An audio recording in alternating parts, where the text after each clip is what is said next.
comedy news podcast bringing you the latest and greatest news from the deep, dark underworld Hades. The whatever that's... Is it Hades is the god, and the underworld is what it is? I don't know. The underworld is the underworld. From Greek hell is what I'm saying. Okay, sure.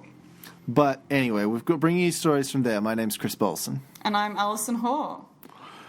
I've been watching, because I'm a masochist, the HBO original series Euphoria, which is, if I was going to pitch it to you, I'd say it's somewhere between Skins, Degrassi, and porn. All right. Because it contains the sort of judgmental tone of Degrassi, of this like after school special of it's like what these kids really get up to. But it also has the like edginess of Skins, where they all do the drugs and all the sex, and it's shot in fun, creative ways that make drugs look super fun and cool. Sure, and everyone's got that kind of look about them that you just know is from Skins. Even if you haven't like seen any of the other seasons and you've only seen one, you can still tell that's a screenshot from Skins just because it is. Like Zendaya's in it. She's like super cool, and like that's really very much the aesthetic of the show. It's just like some cool kids. The dude from the dude from the Netflix original film The Kissing Booth is in it. He's very objectively attractive. Is he a great actor? Who's to say? That's another question. Is his character two-dimensional and stupid? Maybe. Yes.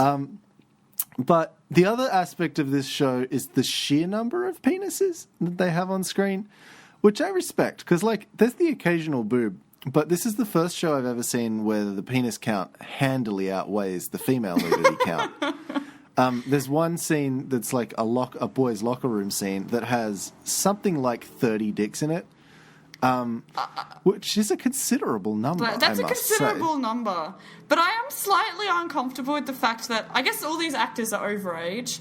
But are they playing teenagers?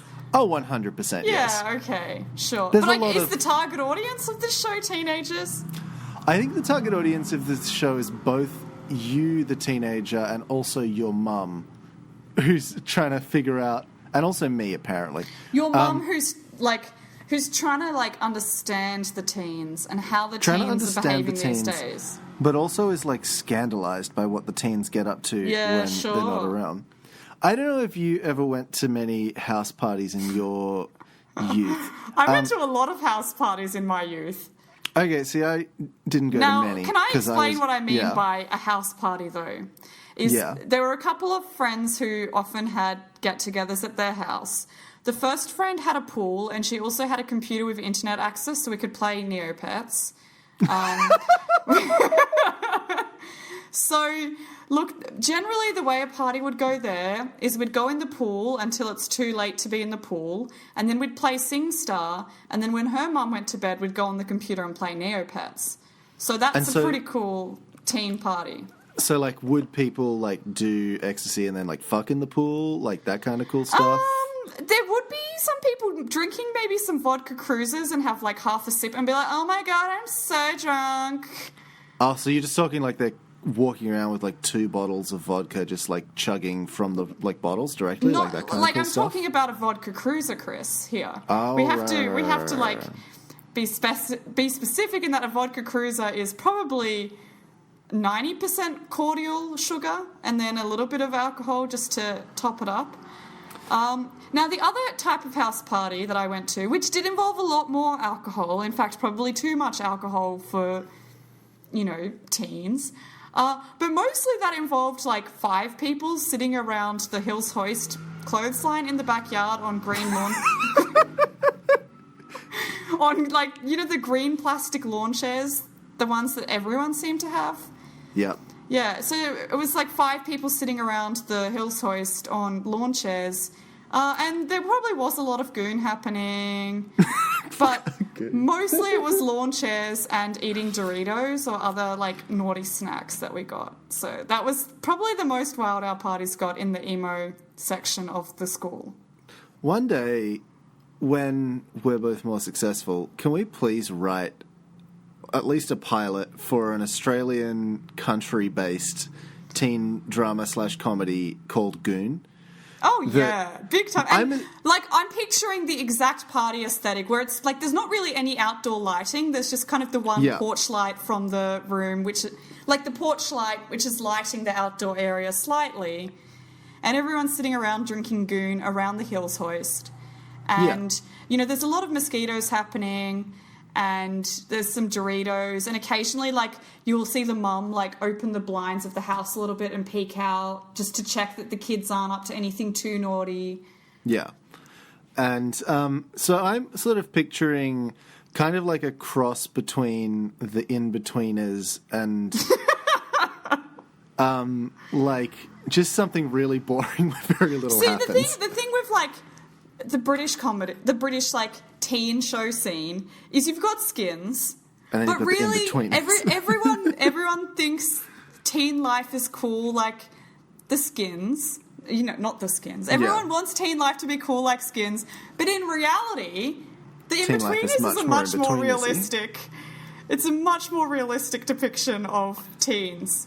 Yeah, and I just don't... In my experience. I just don't think there exists a counter to Euphoria, a show that I do shamefully enjoy. Sure. I don't think there's there no exists... In-Betweeners to Euphoria. No, and I'm saying we need to make that. No, and it's going to be Goon, an Australian, very cheaply produced teen comedy drama set in, like, Outback Narrabri or something like that. We're all sitting around the dam. We've caught some yabbies. We're chugging on some Goon, obviously. There's one dude. One person has a cigarette. One cigarette that they stole from their dad. And they're smoking it, and everyone's like, but it's not even. It wasn't even a full cigarette to begin with. It was like one out of the ashtray that's like half smoked. And then one of the other friends is like, "Hey, can I have a puff on that dank cigarette?" And when they say dank, it means quite literally because it is wet. Yeah, it is damp because it is a damp cigarette. It's a very dewy situation as well. Like there's a lot of dew happening. They go to take a puff on that cigarette, and then they do have an asthma attack, and that's just an unbroken shot that lasts about 4.5 minutes. And everyone else is kind of sitting there awkwardly, and then there's one kid who is eating really Doritos. Helping, just watching. Like you can hear like the sounds you can hear right now, the soundscape. Let me lay this out for you. The asthma attack, a lot of crickets, some cicadas, and some crunching on Doritos.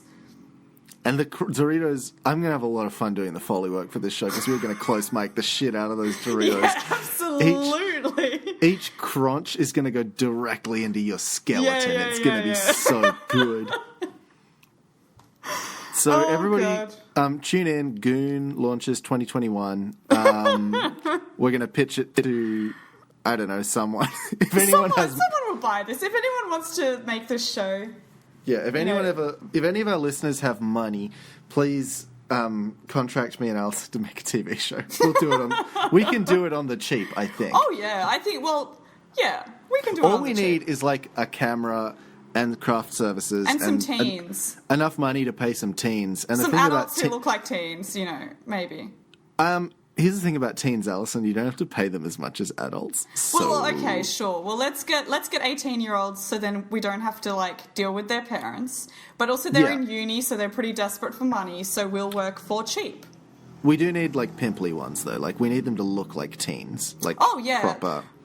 Well, it's like in the In-Betweeners, I'm pretty sure some of the actors were bordering on 30, but they did very much look like teens. We'll give them all bad haircuts. Can we make them all be, like, queer? Just because I want to really diversify up this scene, because I've never seen... See, here's what I'm hoping. I'm hoping it's, like, rural emo is kind of the vibe I'm going for. Okay, because I'm pretty sure... I mean, growing up in a kind of regional area, I'm pretty sure all of the people who were kind of more emo adjacent ended up being queer. That does track. It does track. It does track. Yeah. So in my crew, there were like the Christians and then there were the emos. And I'm pretty sure the people who were more on the emo end of that spectrum, most of those people are not straight now. So I'm really looking forward to writing the Christian villain to this program. They're not so much the villain because they're also like the loser in the school, but also they have a lot of bad opinions, and everyone else is kind of like awkwardly like, okay, right. Because this is also based in like the 2000s when people were less woke, but also like at the same time everyone was super uncomfortable with people being less woke. I'm thinking this is like 2004 shit. Yeah, exactly. Yeah. Yeah.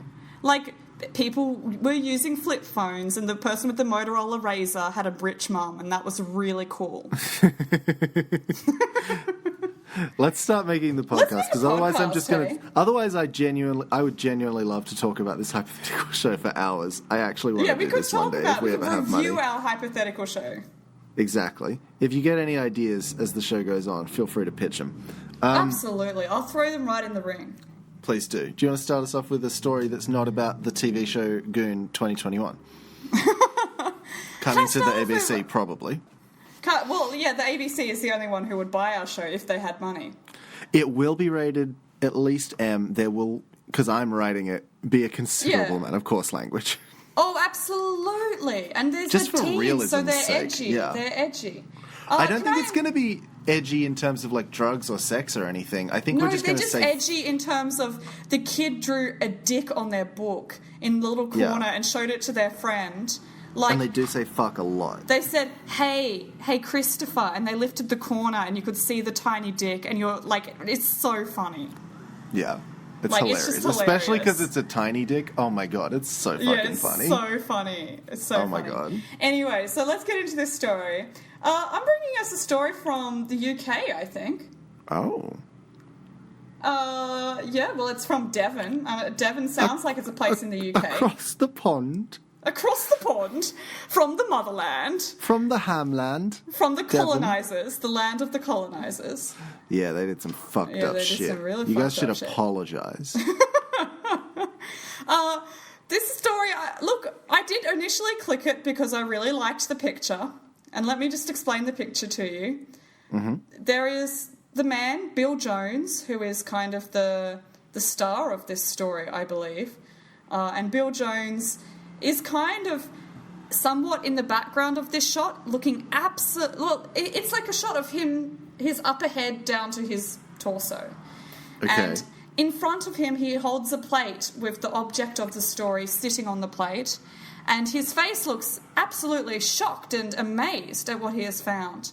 Is this like positive shock or amaze? Or... Yeah, he's very excited, and he's a nice pensioner in his kitchen. Okay. And he looks very pleased it. with what he's found. Yeah. Now, the plate is a very old-looking kind of brown plate as well, just so you can get the more accurate picture in your mind. Yeah. It's a grandma plate. I get it. Yeah, it's a grandma plate. And so this is from devonlive.com. And it says, pensioner shell-shocked at breakfast after discovering an egg inside his egg. Wait, what the fuck?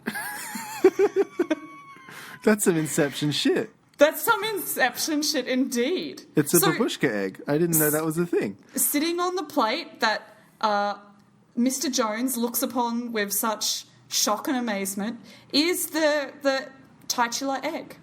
Sitting there, but titular. Continue. Well, I feel like saying titular because I don't really want to say tit on this show. We're family friendly, Chris. Yeah, we never say any cuss words. So sitting upon the plate is the hard-boiled egg, which has been cracked open to reveal another smaller hard-boiled egg inside the hard-boiled egg. Because you couldn't do it like that as a plant, because then the outside one would be cracked, pre-cracked. So this has to be a freak of nature. Yeah, There's no way that it is a freak created. of nature. So it could have been grown in a lab, but I don't know why it would then be distributed to Devon. I don't know why Bill Jones would find this when he's making his hard-boiled egg for breakfast, which is, for example, that is what I think of when I think of British cuisine. It's one hard-boiled egg on a plate. So let's get into the story of Mr. Jones. Literally the saddest thing I've ever heard. Breakfast time took a turn for the unexpected for one pensioner when his usual boiled egg morning meal left him shell-shocked. There are a lot of puns in this. I just thought I'd warn you. I understand. Bill Jones from Tiverton went to cut off the top of his egg and discovered a second fully formed egg inside. He explained, I usually have hard-boiled eggs 3 times a week thanks to farmer thanks to a farmer out in East Antsley who brings them in for me. I always have 2, and I don't bother with omelettes, and I don't bother with fried eggs except when I'm on holiday. I like this guy's level of detail he's going into to explain the egg situation. Bill, you're an aggressively boring man. So I'm going to read it. I'm going to read it in how I imagine Bill's voice to be. Yeah. I usually have hard-boiled eggs 3 times a week, thanks to a farmer out in East Antsley. So you're not going to do you're not going to do an accent or anything? No, I'm not going to do an accent. I always have 2, and I don't usually bother with omelettes, and I don't bother with fried eggs, except when I'm on holiday. Actually, I do occasionally get double yolkers, so I assumed this to be one as well. But then, when I went to cut the top off, I saw there was a second egg inside, and I couldn't believe it. I took a spoon, inserted it into the double-yolked egg, and there was a perfect second egg all shelled up, which I'm yet to crack. The 2 shells are different in colour from one another. I'm flabbergasted. It's like buy one, get one free offer. Okay. Firstly, the way he phrased how he got it out with the spoon, weirdly sexual. 2... I took a spoon and inserted it into the double-yolked egg. Literally anything that includes the word insert. I think I might just have a fucked up brain. Maybe. Anytime the word insert is used, I'm just like, oh. Secondly, I appreciate the level of detail. It sounds like a crime scene recollection. Well, I do like that he's telling us the situation which led up to it, so that we can know, that usually he has eggs a few times a week, and that he doesn't have it fried, and that he doesn't bother with omelettes. It helps you paint a picture of why he found this so shocking, because he's an egg man. He eats a lot of eggs in his life. Yeah, he's experienced with egg. He knows his way around an egg or 2. I don't mean to brag, but I know my way around an egg. I know my way around an egg. Yeah. Oh no, not like that. I mean, the chicken ones. Like a chicken egg. The ones you eat. No. I think you've got it No, like the food. All right, I don't think I want to talk to you anymore. You've got a dirty mind. You've got a disgusting mind, mate. Filthy, I don't know frankly. why. I don't know why Bill Jones has become like an Orca man. But that seems to be my go-to accent, and your go-to accent. This is my default funny voice, is farmer. Yeah, so, sure. That's just well, I guess it kind of works from the fact that we are both intensely Australian. So Aussie. And also I'm still in the Goon space. So, sure, we're still in the mindset of the show that we're creating. Yeah. So upon finding the egg, Mr. Jones contacted his daughter in London and asked her to look into the phenomenon. We discovered it's called counterperistulus, he explained. It's a freak of nature. That is how I would describe it. Yeah. I mean, actually, no, I think that's inaccurate, because this farmer that he gets it from obviously has an MI6 black site running at his house where they do genetic experiments on chickens, and that's how this I'm not sure why the genetic experiment involved inserting an egg into another egg, but I guess they're trying to create a naturally formed babushka doll to run the Russians out of the market. Yeah, so I mean the end goal is to have a soldier that when you kill that soldier there's another soldier that just pops out. That emerges from the dead body. Yeah, so you've got 5 soldiers inside the space and resources of one soldier. But they do get smaller each time. Yeah, but it means that the larger one can fuel the smaller one without having to feed 2 dudes. And when the final little one emerges, it's actually very powerful. It's very powerful. It's like Ant-Man. The strength is relative to the size. So, the smaller the soldier becomes, the stronger they are. So if the soldier actually is they're pinned down, they're under heavy fire, they're just I need to level up. They shoot themselves in the head, and then a smaller, better version of themselves comes out, leaps 20 feet through the air. Absolutely. And that just keeps happening for eternity until finally the last one is an atom-sized being. But that's how the Big Bang happened. Yeah, because so the that is the atom-sized end of the being world, is just so powerful. Yeah. They do have to, when they get down to about mouth size, they've made sure that that's when they do destroy the soldiers properly so that they can't end up at that dangerous state. Exactly, so that it can't get to that singularity, which then explodes, and then the world has to start again from the very beginning of time. And that's which just is not a lot of ideal. work. No. Yeah, because everyone's going to have to put up with their the annoying situations that you went through, like your awkward phases as a teen. You're going to have to go through that again when the world restarts. You have to re-download all the music on your phone. It's just like a lot. Exactly. And then you'll also have to relive through the time when, like, the only way to get music illegally online was, like, through LimeWire. And that involved a lot of, like, viruses. But I'm going to, like, skip on to, like, the last part of this story.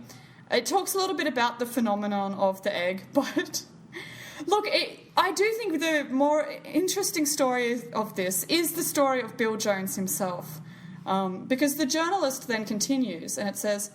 Mr. Jones has a boiled egg on Monday, Wednesday and Friday one week, and then on Monday, Thursday and Saturday the next, depending on whether he visits the Halberton Lunch Club.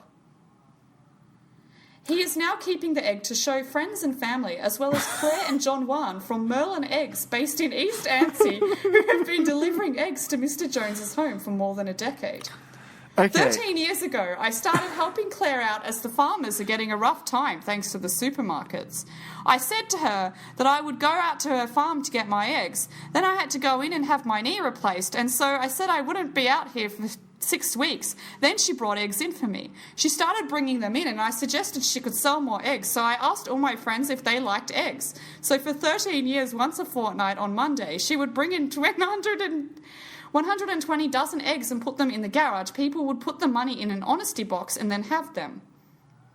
I've also taken the eggs to Halberton Lunch Club, where I used to have 30 dozen on the first and third Thursday of the month and take them out there for all the pensioners.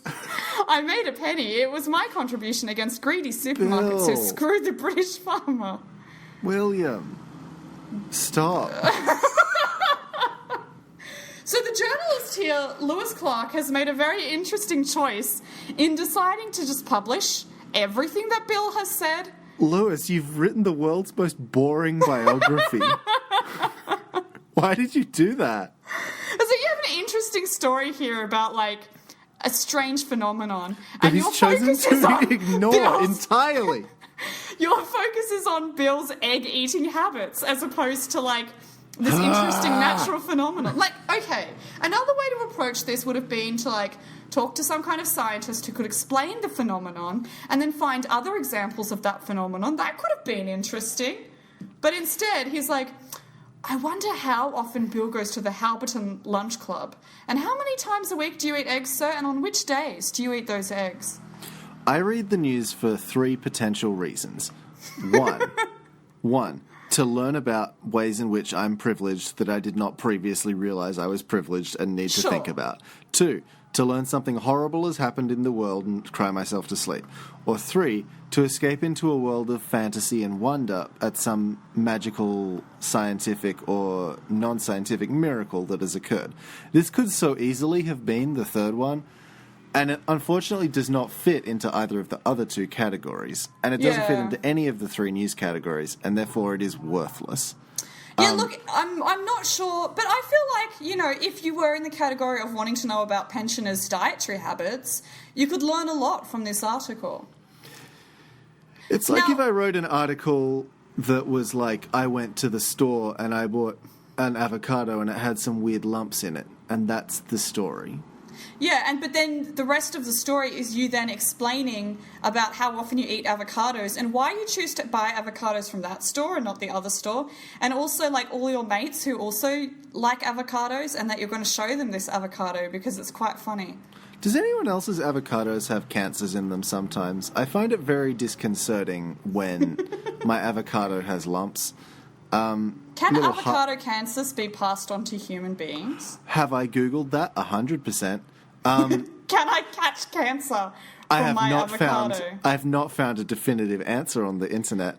Apparently what most people seem to think it is it's like certain insects sting the avocado, and that creates like a hard lump inside it. And it's not harmful, but it's pretty nasty to think about, and I don't know if I want to eat It's pretty groshy.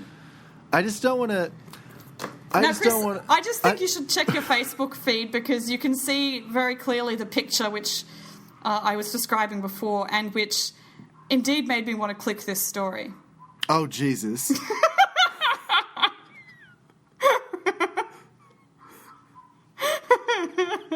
Whoa. Wow. What a picture. The egg looks proper gross and fucked up and like some sort of weird little placenta thing. Secondly, Bill, my man, I've never seen a more enthusiastic person in my life. Yeah, Bill is this is the most exciting thing that's ever happened to Bill. Bill and I has feel like that's a really sad thing. Bill has a cartoon face, and I kind of envy that. Because my face is not very expressive, and I just wish I had Bill's capacity for self-expression. Absolutely. I wish I just had Bill's enthusiasm for eggs. I think my life would be a lot easier if I was so excited about something so simple. Well, whenever I try and diet, which is about once for 3 months every year or so, mostly it just involves I eat a lot of eggs. And it makes me so sad. So I wish I had Bill's power. Bill is Now, I do like that Lewis Clark himself, the same journalist who wrote this great story, was, in fact, the photographer of this great photo as well. So he's a bit of a jack of all trades. Oh, Lewis. What a Lewis great article. Talented. What a great story. Lewis, I hope you got paid well for that. I hope the Devon Live pays you well. Can I bring you a story, please? Yeah, go ahead. This one was provided by my good friend and intern, Marianne. Shout out to Marianne. This is on pedestrian.tv, which is, I've always thought was a stupid name because it's a website, not a TV show, but anyway. In news that will destroy your existence, 1 dog year is not equivalent to 7 human years. Okay. So, I was going about my day, living an honest and fair life, until I came across a piece of information that well and truly turned my world upside down. A piece of information that shattered my faith in humanity. A piece of information that left me with the inability to love again. This article's a bit overwritten. Yeah, well, it's kind of the general style guide for pedestrian TV. It's just like they just write "be extra" is in the job description. Yeah, that's kind of like in the style guide for pedestrian TV. The first step is be extra. Number 2, pretend you are a youth when you're writing, even though you're probably like 28 years old. How old is a youth in your head? I guess usually between like under 25, I would imagine. All right, so I've crossed the threshold. Cool. Yeah, you've crossed the threshold. Yeah, awesome. 1 dog year does not equal to 7 human years. This is rough, spelled R-U-F-F. Okay, maybe I'm slightly exaggerating. It's obviously no real surprise that the blanket 7-year rule no longer applies. After all, we're comparing apples to oranges here. But it still completely shits on my entire childhood when I ran around telling everyone how old my dog Bonnie was in human years. It felt like a superpower that is now defunct and based on lies. I feel like we're learning a lot more about the journalist than anything else in this story. I feel like we are as well, that this journalist really did enjoy, like, bragging to their friends about knowing how old their dog was in human years when I couldn't tell you how old my dog was in dog years. Or in, like, normal years, No, my understanding of pet animal years is they're at first a kitten or puppy, because they're, let's be honest, the only 2 pets. And then they're a cat or a dog, and then my parents will tell me that at some point they're going to die soon. And that's how Or the animal has, like, gone to live in the paddock. Yeah, they've gone to the farm, or they went behind the playhouse, and then we found their corpse several days later. No! Yeah. That's grim! Yeah. No, I'm fucking aware. That's led to a lot of trauma in your life, I would imagine. I don't want to talk about it. Okay, let's move on. Alas, there were some flaws with this OG rule. As life hackers Hayley Williams, which is the same name as the woman from Paramore, which I really love. I do like that. Like that. Dogs reach sexual maturity around 1 year old, so already the 7-year equivalence doesn't make a lot of sense. Yeah. It does kind of blow the whole thing out of the water. It's not ideal. The rule also completely overlooked the dog's respective size, breed, and lifestyle. So what they've then done is broken the age range of dogs to human years into several different categories. So there's one column that's age of dog in like human years. Then there's small breed, medium breed, large breed, and my personal favorite, giant breed. Okay, cool. Now, Like Clifford. Do you remember Clifford, the big red dog? yeah, exactly. So the thing about Clifford is Clifford's going to die young. Clifford will probably die by the time he's like 1 year old, which is very sad for Clifford. Well, so basically by the time a dog is 1 in human years, it's about a 15-year-old in human years. Then by 2, they're like mid-20s. Clifford. And then it does like exponentially decrease, except for Clifford, who continues to go up on a linear scale. Because Clifford is a huge dog. Clifford uses up a lot of fuel. Clifford is bigger than a house. Like, I think that he's going to have a lot of joint problems having that much mass to carry around at all times. If Clifford makes it to 12, he's 101. So Good on you, Clifford. if Clifford's like 12, Clifford's queen age. So just think about it in those terms. If Clifford makes it to 16, then he's a fucking 4-dimensional being and he's immortal. Yeah, like he's kind of ascended to the next plane of existence. Yeah, so I just like that they don't break this down into like breed or anything like that. They break it down into 4 size categories. Yeah, like exactly. They're Sure. Pokemons or something. Like they're Neopets. Like they're Neopets. And can you get giant Neopets? Is that a thing? Well, one thing that I discovered on Neopets once, and I'm not sure I discovered this because I'm pretty sure probably everyone knows, is that apparently your Neopets have a size and weight. And so my Neopet was like a bug thing, like an ant guy wearing clothes. And look, I assumed he was kind of an appropriate ant size, or at maximum maybe like, I don't know, a praying mantis size. But on the like size of the Neopet, it was something like 60 kilos. And I do not want 60 kilos of ant coming at me. Thick ant. That's My a God. hefty ant. That ant has packed it on. That ant's been pumping some iron. Like, that's not ideal. It's not ideal, is what I'm saying. So a dense creature. Yeah, I personally wouldn't want to come face to face with that ant. Can you imagine an ant at the gym? How many different things it could do at once?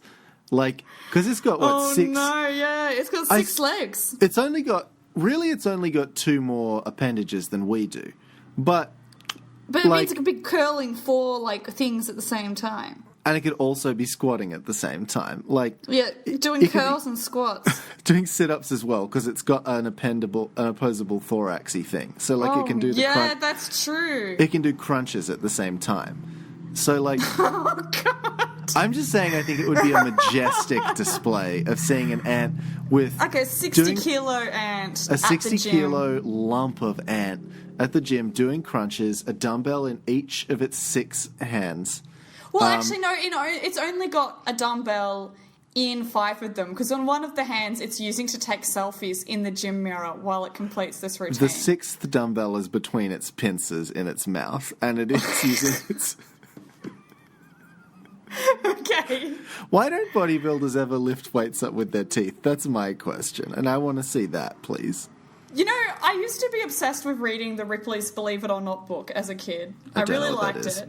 You know, Ripley's Believe It or Not is like a bit of an oddities thing, kind of like Guinness World Records, but just for like odd things and like achievements. Okay. And there was a lot of weird things I liked to look at in that book, but there was one page, it was about like weightlifting, and there was a guy in the book who was lifting weights with his penis. Okay, immediate question. Yes. You could not see the appendage in question. Were the details provided? You could see a skirt, and you could see the length of rope that was holding up the weight going up into the skirt, and the weight dangling there, and the guy looking like he was in pain. I mean, yes. My immediate question is whether he was non or erect when he did this, because that's going to change I think this is a family-friendly book. I don't think it really had the change the experience details. considerably. It didn't go into that much level of detail, but like, it I'm has sure an you can find the elastic quality information to it. online. I am going to have to Google that because I'm now deeply curious. And I know that when that ends up in my search history... Oh, I've got worse shit in my search history. It's fine. Anyway, I finished my story about dog years. Do you have another story for me, please, Alison? Can I do a quick fire? I've got 2 stories that I want to share. Hell yeah. The first one I want to share, because the reason I want to do a quick fire is this story, there's basically nothing to it. It's just like a fun new genre of story that I think has been invented by the Weekly Times. That's our brand. It's fun and quick and there's very little to it. Yeah, exactly. Now, this story is about Doc Marten boots, and there is no journalist name attached to it, which is really sad. But look, I'm just going to read out the article in its entirety for you. By the way, I just thought I'd let you know that this is subscriber-only content, which you are getting right here, right now. Yep. So this is the headline.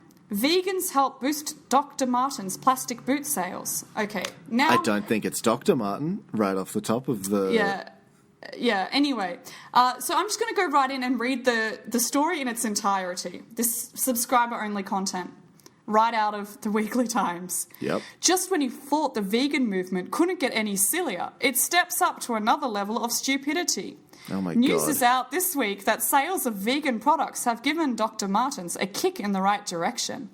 Profits at the footwear brand loved by aging hipsters were up by 70% in the year to March. Oh the my God, company's this vegan person's collection, so bitter. This company's vegan collection, which swaps leather up for plastic, now accounts for about 5% of sales. But plastic isn't biodegradable. Also, plastic isn't technically vegan if it's made with petrochemicals.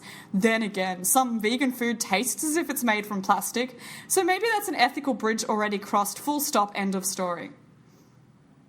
What did we do? I didn't ask to be born in this fucking generation.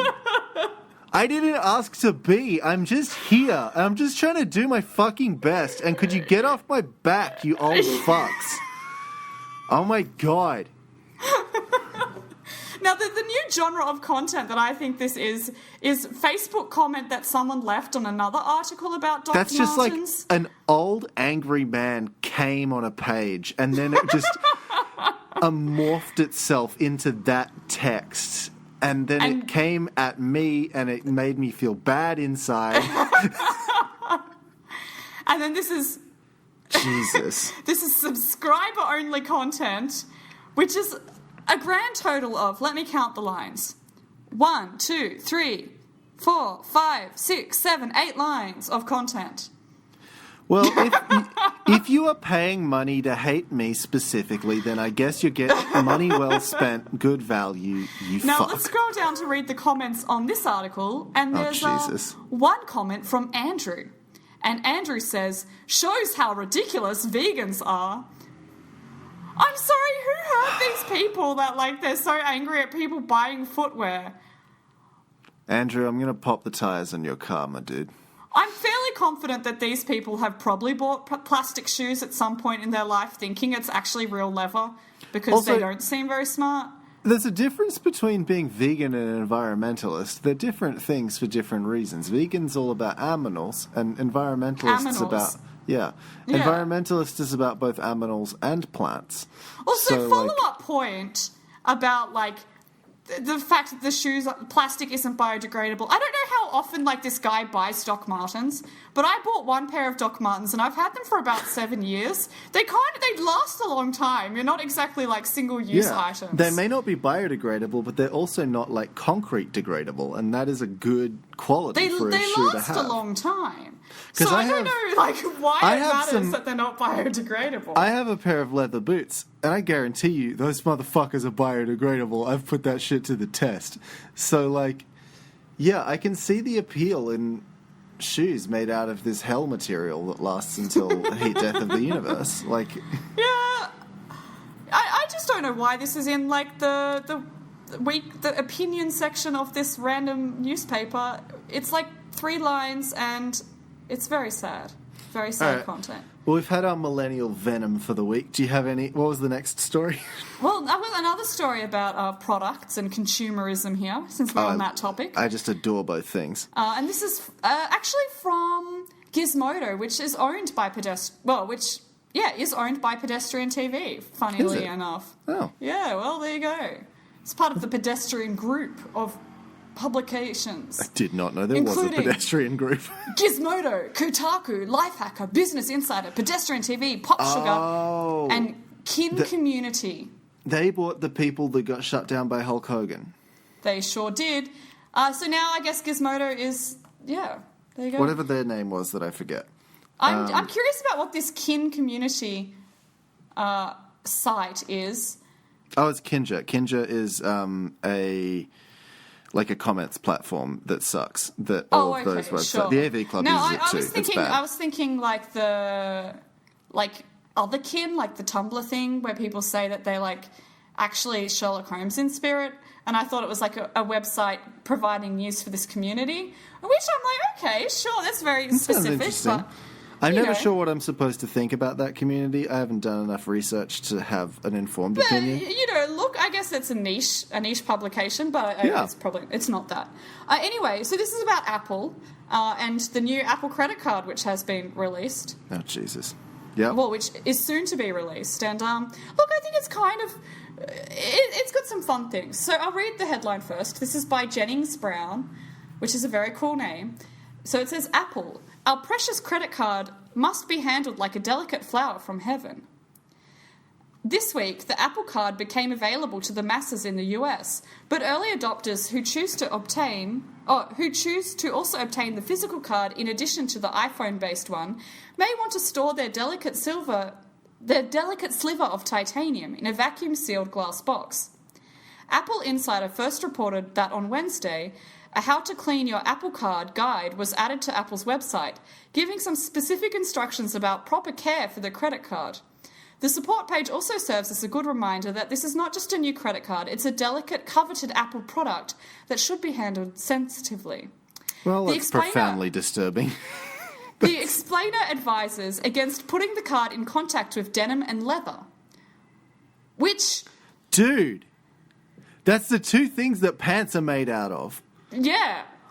And wallets are quite often made out of leather. It advises to not put it into contact with chinos because it will fuck it up.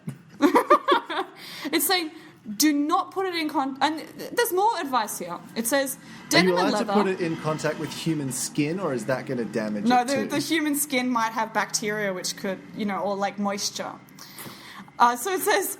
The Apple credit card can get infectious diseases. So basically, you can't put it in your wallet or in your pocket because denim and leather might cause permanent discoloration that will not wash off. It also suggests cardholders avoid putting the card in a pocket or bag that contains loose change, keys, or other potentially abrasive objects. So you can't keep this in your handbag or your pocket or your wallet because it may get damaged, Chris. I'm going to keep mine tucked behind my ear just so I can flip that bad boy out, brush my hair to the side, flip out my Apple titanium. But then you realise, card. like, the oils in your hair have permanently discoloured the credit card. Firstly, I feel very called out by that. And, like, the sweat, like the salt in the sweat is, well, we don't need to go... corroding the credit card. You know me too well. Look, I'm very sweaty right this moment because I haven't had a chance to put the air conditioning on in this room. I'm very sweaty always because I'm a boy in his 20s on antidepressants, and that's just a combo that leads to a perpetual state of wetness for me. Yeah, look, it's not ideal. No. It's not ideal. Apple says the card should be placed in a slot where it doesn't touch other credit cards, as their substandard plastic could scratch the tender Apple card. I like that one, actually. That's a real fuck you to the Bank of America or whoever. And it'd be like, we don't make our credit cards out of the cheap shit like our competitors do. We make it out of like pure titanium. Can you imagine if you bought like a MacBook and they were like, now you can put this anywhere, use it anywhere, do not let this touch a Windows laptop. It will fuck it up. And also, you absolutely cannot put this laptop on top of a wooden or glass surface. So I'm going to skip forward a little bit. Carpet is made of poison and spikes. It's dangerous and it will scratch the shit out of it. Exactly. So Cloth is lava.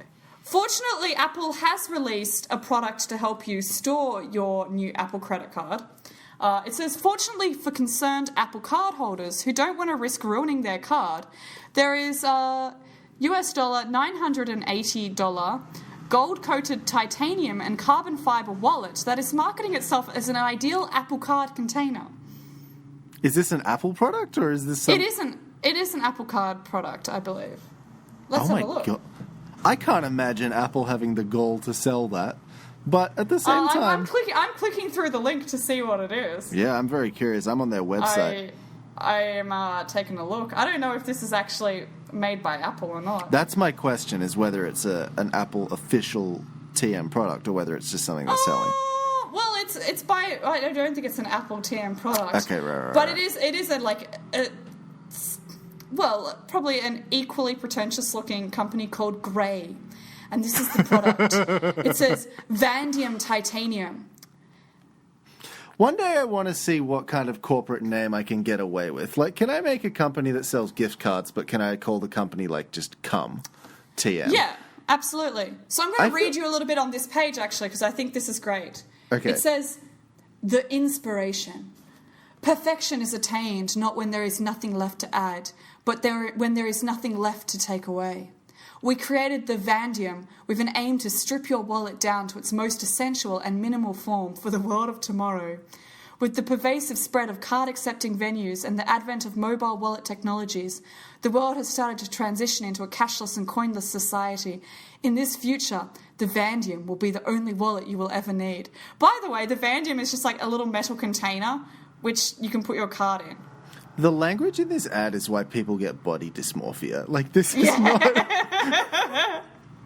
This ad is making me feel uncomfortable with my body. Yeah. I feel like I need to remove bits of myself. This is not helping. Start cutting off my limbs until I get to my purest form.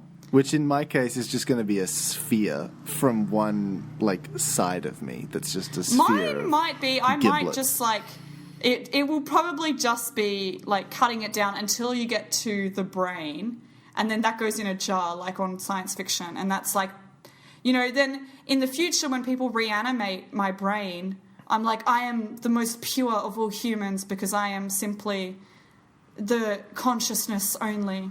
No hideous flesh carriage.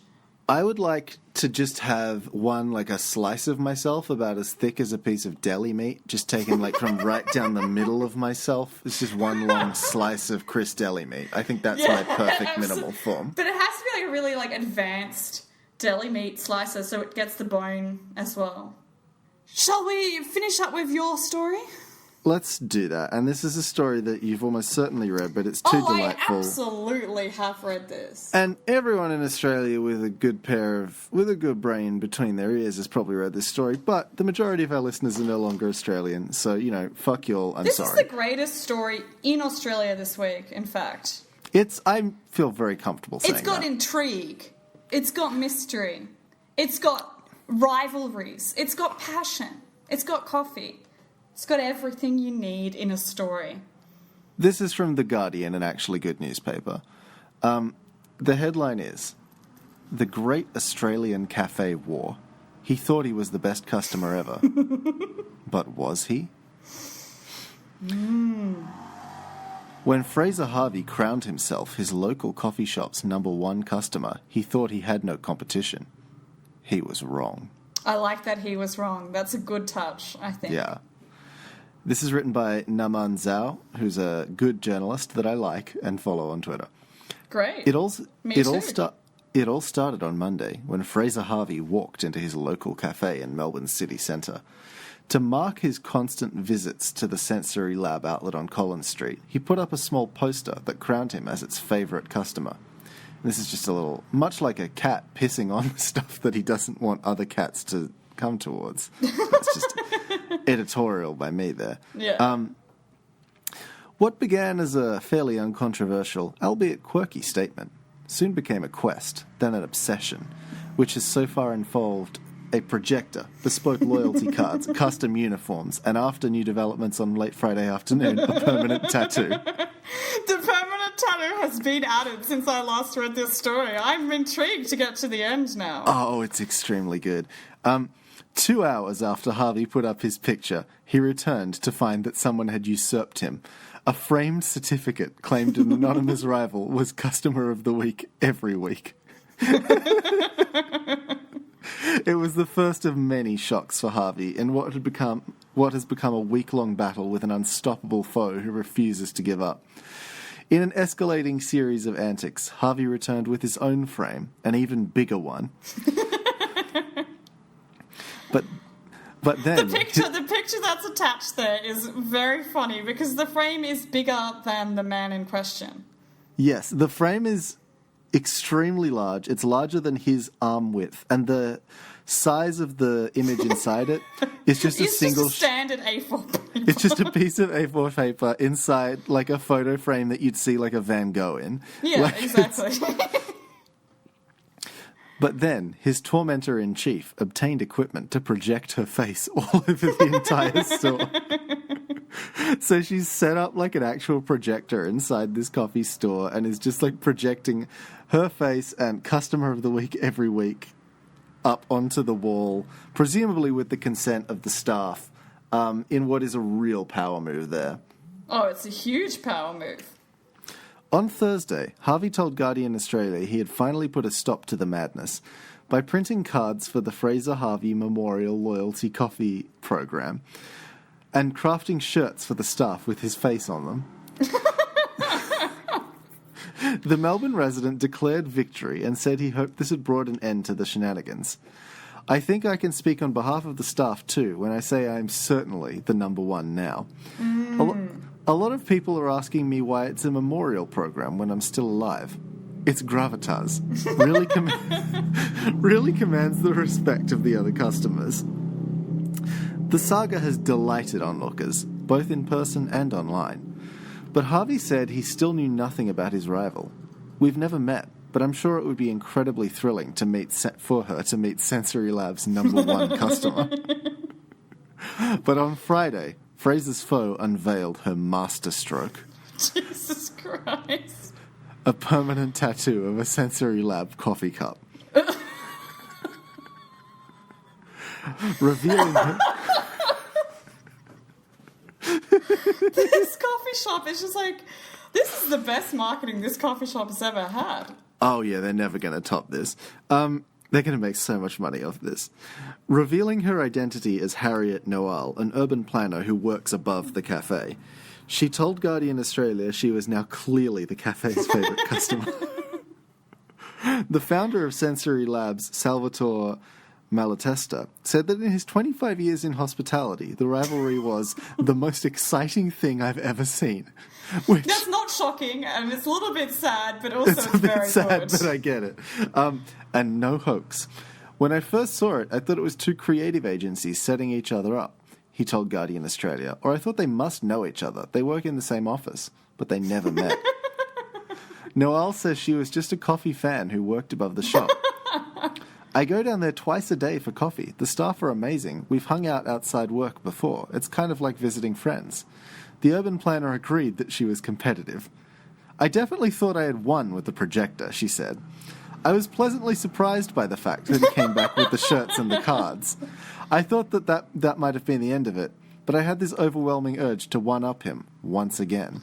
These guys are gonna get together. This does seem like the world's best meet cute. Yeah. It's delightful. Big time. Noelle hatched the plan on Thursday and booked an emergency session with a tattoo artist who was a friend of the Sensory Lab barista. She described the 6-centimetre tattoo on her ribs as immensely painful. It is absolutely real. It hurts. Proof is in the fact that my tattoo in the photo is bleeding profusely. Guardian Australia has obtained additional photo evidence that shows the tattoo bleeding. The tattooist Miles Patton of Yokai City Tattoo Parlour confirmed it was real. Harvey has not yet responded to the Guardian's request for comment on the tattoo, but he did send a tweet that hinted at defeat.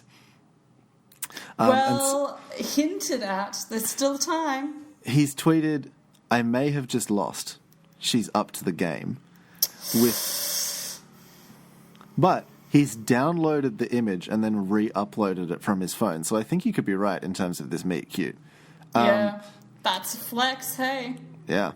Earlier, the Melburnian said he had been hurt when he walked into the cafe on Monday to see the visage of his antagonist projected onto the wall.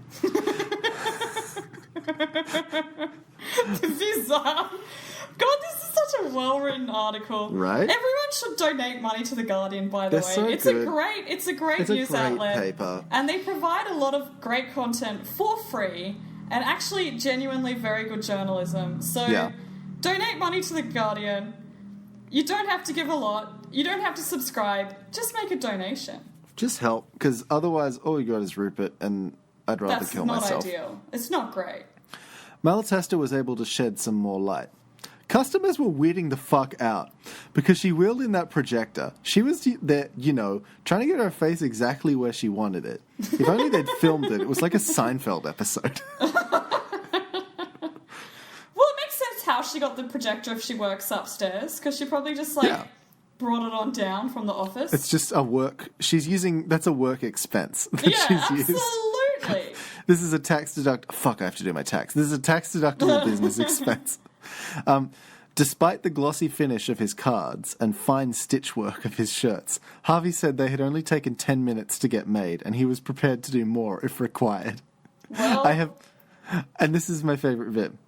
"I have measures in place should things escalate further," he said on Thursday, which makes me sound like there's going to be skywriting in the future.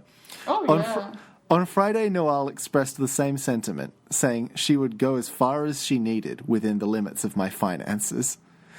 "I'm not sure how he is possibly going to one-up the tattoo, but I know that he is going to give it a go. I am waiting with bated breath. We're just two competitive dickheads. We still haven't met, so that'll have to be on the cards." And when they meet, they're definitely going to fuck. Yeah, maybe. There's Could some happen. real, there's a chemistry of some sort. I don't know what kind it is, but it is there. Yeah. I don't know if it's romantic. I don't know if it's professional. Maybe they're going to start a business together. Maybe Well, they're they going to could. start. They could start their own rival coffee business and take down the I coffee was shop that thinking they started could- it all. I think they could make a version of The Amazing Race or something. Just set up a series of challenges or people having to prove their Okay. devotion to something, Sure. Anyway, that's all there is. I've literally read the entire article. It was good enough that I actually did that for once. Shall we wrap up? That's why everyone should donate to The Guardian, hey? Please donate to The Guardian. They're a great paper. I love them, and they're the one newspaper that I read with any vague consistency that's not about music. Yeah, fair enough. Even their music section is okay. I really do like The Guardian's experiences section. That's got some great headlines in there. Yeah. Just First go Dog take a on the look Moon. at the headlines in the experiences section, and just you don't even need to read the stories. Just enjoy the headlines. First Dog on the Moon cartoon's always funny and depressing, and that's my whole aesthetic. Yeah. Yeah. Sounds about right. Follow us on Twitter or Instagram at Red Menace Cast, or on Facebook at the Red Menace Podcast. You can find our merch on tpublic.com. You can search for the Red Menace Podcast, or if their search function fucks up like it does quite often, it turns out, our pinned tweet is a link to our merch, so you can just find that at Red Menace Cast. Please tell your friends about the show. We've been gaining some popularity lately. Yeah. We're still not big, but there is some growth. There is enough people listening that I'm happy to keep doing this. So thank you very much to all of you who are listening. I love it. We're going to hold out for episode 69, and if enough people subscribe by episode 69, then maybe we'll do more. That's bit of a special episode. not making any promises, but when we get to episode 69, it's going to be pretty wholesome. It's going to be pretty good content. pretty Christian, if you know what I mean. Yeah, thank you everyone for listening. I genuinely really do appreciate all of you that listen, and please make your other friends do it. And I would appreciate you even more if you did that. All right. Thank you, everyone. Good luck and good night. Good night.